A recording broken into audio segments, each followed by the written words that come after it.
나에게 찾아오는 마음이 어떠한 마음이든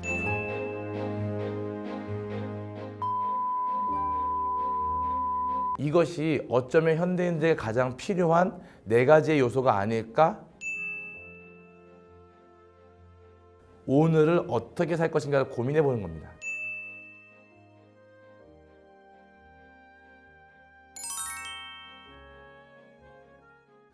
반갑습니다. 저는 한국 액션러닝센터의 김주현 소장이라고 합니다. 근본 저에게 좋은 기회를 주셔서 이렇게 선생님들과 많은 분들을 또 이렇게 영상이지만 만날 수 있는 기회가 있어서 저에겐 참 행운이다라고 생각을 합니다. 오늘 저와 나눌 이야기는 제가 이 사이트에 가보니까 어떤 정신 건강이라든가 어떤 우울이나 공황장애 이런 것들을 극복하는 방법 이런 것들이 많이 올라와 있더라고요. 아마 결은 비슷할 겁니다. 비슷할 건데 조금 더 저는 이제 다른 관점에서 이제 그런 걸 저희 이제 셀프 리딩이라는 단어를 쓰거든요. 흔히 말하는 예전에 셀프 리더십 같은 거라고 보셔도 괜찮습니다. 그럼 나를 이끈다라는 것에 대해서 한 4가지 정도 이야기를 나눠보려고 합니다. 이야기를 나누기 전에 제가 시를 한 편 소개시켜드리고 싶은데요. 너무나 유명한 시입니다. 자세히 보아야 예쁘다, 오래 보아야 사랑스럽다, 너도 그렇다. 이런 시가 있습니다. 많이 들어보셨죠? 그리고 아마 그 시가 참 좋으시고 동의도 되시고 그래 자세히 봐야 돼, 오래 봐야 돼, 사랑스러워야 돼 하면서 저 같은 강사나 아니면 많은 분들이 부모가 자녀를 볼 때 남편이 아내를 보고 아내가 남편을 볼 때 자세히 봐라, 오래 봐라. 그러면 스쳐볼 때 보지 못했던 무언가가 있다. 뭐 이런 이야기를 의미를 담고 있는 시로 많이 알고 있고 사용하고 있습니다. 근데 꽤 오래전에 제가 아는 어떤 목사님이 시를 하나 이런 SNS 계정에 올리셨어요. 조금 전에 말씀드렸던 그 시를 패러디한 시였는데요. 어떤 내용이었는가 하면 이런 내용이었어요. 잠시 보아야 예쁘다, 스쳐 보아야 사랑스럽다, 네가 딱 그렇다. 들어보시면 어떠세요, 느낌이? 딱 봐도 자세히 보아야 예뻐, 오래 보아야 사랑스러워하는 정반대에 있는 그냥 잠시 보고 싶다, 스쳐보고 싶다, 그게 사랑스럽다, 그게 예뻐 보인다. 이것이 선생님들은 어떻게 느껴지시나요? 사실은 이 글을 SNS에 올리신 그 목사님은 부산이라는 곳에서 좀 어려움에 처한 학생들을 도와주는 일을 하시는 분이시거든요. 우리가 흔히 말하는 이제 가출한 아이들. 그래서 그 아이들을 도와주는 일을 하시는데 좀 아마 쉽지 않겠죠. 그런 친구들과 함께 일하는 것이 쉽지 않으시니까 아마 그 마음에 찾아온 본인의 감정을 이야기하신 것 같아요. 사랑하지만 좋아하지만 어떨 때는 잠시 보고 싶다, 스쳐보고 싶다 이럴 때가 있다 라고 말씀하시는 것 같아요. 한번 여쭤보려고요.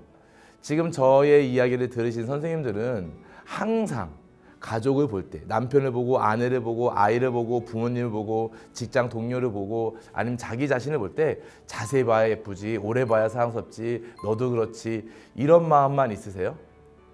때로는 문득문득 내가 낳은 내 아이이고 내가 사랑하는 내 남편, 내 아내이지만 잠시 보고 싶을 때 있지 않으세요?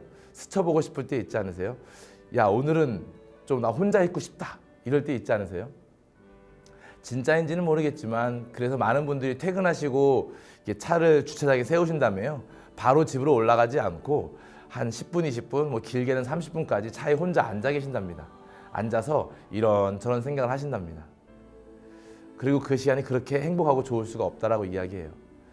저 같은 강사들이 아니면 텔레비에 나오는 어떤 유명하신 분들이 아니면 또 꽤 좋은 책들이 자꾸 뭘 이야기하는가 하면 우리로 하여금 상대방을, 타인을 자세히 보라고, 오래 보라고, 사랑스럽게 보라고, 예쁘게 보라고 강요하는 것 같아요.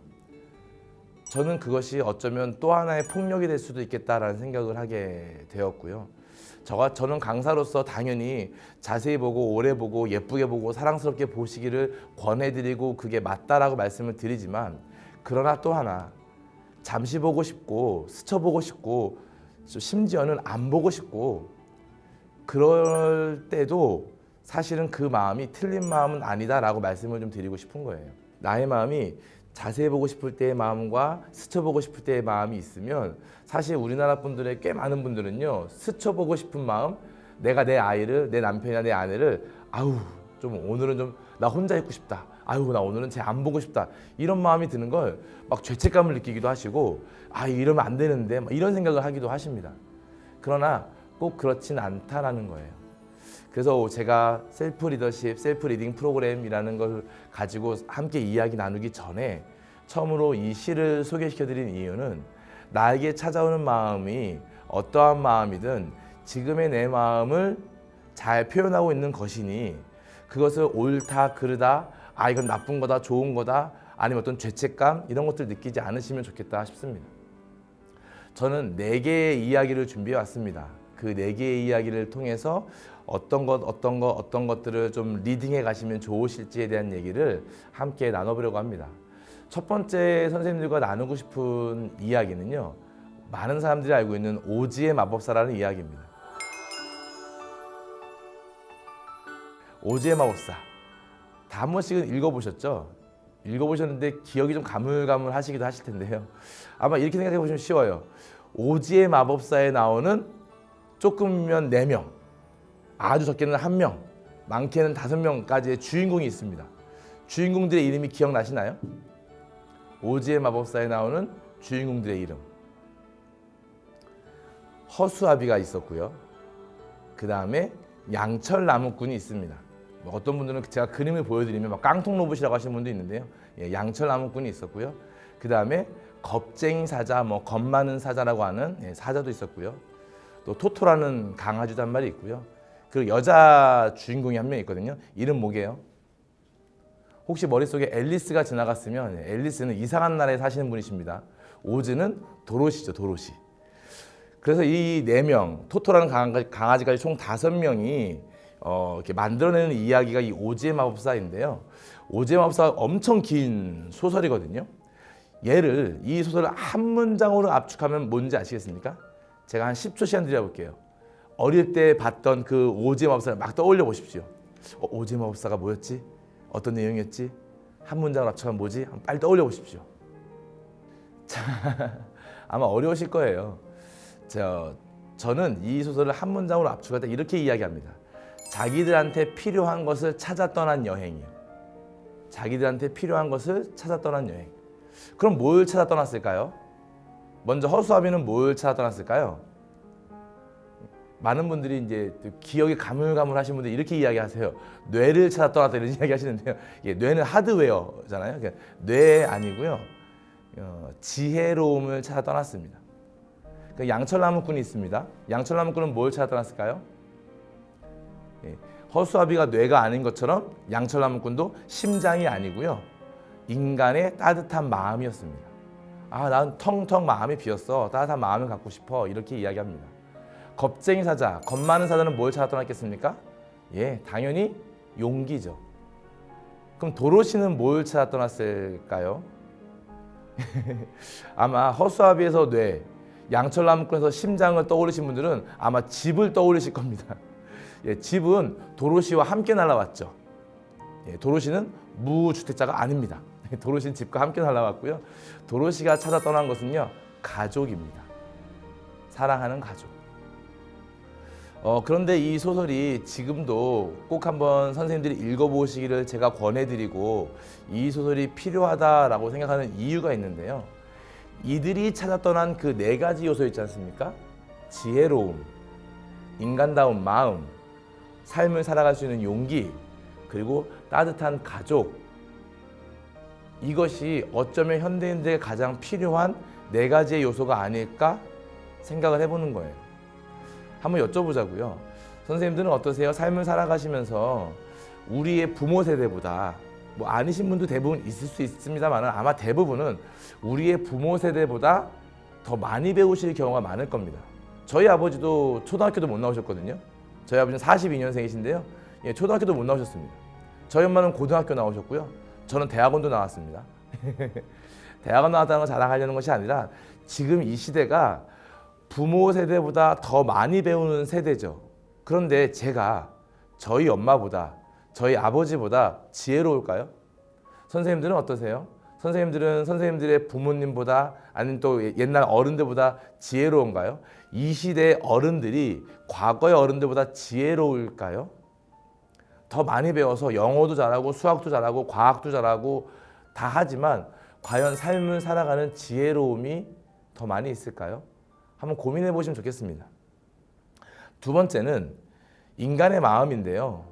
저는 뉴스를 잘 못 봐요. 마음이 좀 약해서 그렇긴 한데요. 뉴스를 보면 너무 무서운 얘기들이 많아요. 이게 뉴스인지 공포영화인지 헷갈릴 정도로 막 누가 누구를 죽이고 누가 누구를 어떻게 하고 심지어 뭐 가족이 가족을 어떻게 하고 와 정말 너무나 무서운 이야기들이 많이 있어요. 전 학부 때 사회복지학을 전공했는데요. 사회복지를 지금 안 합니다. 안 한 이유가 뭘까요? 사회복지 현장에 이렇게 실습을 나가보고 사회복지 현장을 좀 나가보고 경험해 보니까요. 저는 상상도 하지 못했던 삶을 살아오신 분들이 거기에 계시더라고요. 한부모 가정 아이들도 만나봤고요. 또 뭐 조성 가정, 그러니까 부모님이 안 계신 아이들도 만나봤고, 또 탈북자분들도 만나봤고, 그런 분들을 만나서 그분들의 이야기를 들어보면 와, 저는 상상도 할 수 없는 이야기를 진짜 영화의 소재로 나올 법한 이야기를요, 그들은 가지고 있어요. 선생님들은 어떠세요? 지금 이 시대를 살아가시면서 지금 이 시대에 사는 사람들이 우리의 선배들, 선조들, 우리의 부모님 세대보다 더 따뜻한 인간의 마음을 갖고 있다고 생각하시나요? 저는 고민 한번 해보시면 좋겠다 싶습니다. 세 번째는 용기인데요. 어떻게 삶을 만약에 40살이라고 하면 40년째 세상을 살고 계시고요. 50살이라고 한다면 50년째 세상을 살고 계시는데 어떻게 사는 게 이제 만만하신가요? 내가 뭘 해도 10년, 20년, 30년, 40년 했다라고 하면 만만해지지 않겠습니까? 그런데 인생은요, 만만해지지가 않는 것 같아요. 문득문득 찾아오는 어떤 불안, 어떤 두려움, 어떤 뭐 공황 장애까지는 아니어도 가끔씩 느끼는 어떤 공황 같은 느낌들, 또 어떤 소외감 같은 거, 내가 잘 살고 있나 하는 어떤 막연한 질문들, 그러한 것들을 만났을 때 SNS를 보면 모든 사람은 다 행복하고 잘 살고 있는 것 같은데 나만 뒤처진 것 같고 쟤네들은 또 언제 해외여행 갔다 왔대 막 이런 걸 보고 나는 지금 3년째, 4년째, 5년째 제주도도 못 가고 있는데 막 이런 마음 드는 거 있지 않습니까? 끊임없는 비교나 이런 것들 속에서 마음이 겁이 날 때, 그럴 때 선생님들은 용기를 발현하시나요? 용기란 용기가 없는 상황에서는 필요가 없는 거지 않습니까? 난 용기 있어 라고 말하는 건 사실은 의미가 없어요. 용기를 필요로 하는 상황 속에서 용기가 나오는가 안 나오는가 봐야 되거든요. 제가 20년 정도 된 강사거든요. 20년째 뭐 긍정적으로 살아라, 뭐 용기 갖고 살아라, 막 이딴 얘기를 막 하고 다녔단 말이에요. 제가 7개월 전쯤에요, 심장 시술을 했습니다. 이게 지금은 과학 기술이 의술이 좋으니까 시술, 허벅지 쪽을 이렇게 뚫어가지고 심장에 난 구멍을 메꾸는 시술을 한 거죠. 옛날 같았으면 이제 가슴을 절개해서 하는 수술이었죠. 예, 그냥 저는 코로나 수혜를 좀 많이, 특혜를 많이 본 사람이라고 저는 스스로 이야기하는데요. 코로나 백신 주사를 맞았더니요, 이게 부작용 때문인지 숨이 안 쉬어지더라고요. 그래서 뭐 부작용이 있다고 하니까 그런가 보다 하고 그냥 살았어요. 2차까지는 그냥 살았어요. 근데 3차 주사를 맞았는데 산책을 갔다 와도 좀만 걸어도 숨이 차는 거예요. 그래서 이거 이상하다 해가지고 병원을 갔더니 그거는 휴유증 맞으니까 그냥 한 2, 3주 더 버티시면 됩니다 이렇게 이야기하시더라고요. 그리고 하신 얘기가 뭐였는가 하면 큰 병원 한번 가보세요. 가서 심장 한번 찍어보세요 그러더라고요. 그래서 큰 병원 가서 심장 초음파를 했더니요, 심장에 구멍이 있다는 거죠. 그리고 그 구멍을 이제 메꾸는 시술을 했습니다. 무섭던데요. 뭐 용기, 뭐 삶은 아름다운 거고 의미가 있어야 되고 막 이런 얘기 했지만, 예, 병원에 가서 의사 선생님이 이렇게 할 거고 저렇게 할 거고 이런 휴유증이 있을 수 있고 저런 휴유증이 있을 수 있고 막 그런 얘기 듣다 보니까요, 무섭더라고요. 그래서 그날 저녁에 이렇게 산책을 하면서 제 자신을 들여다보는 시간을 가졌거든요. 지금 필요한 게 용기구나.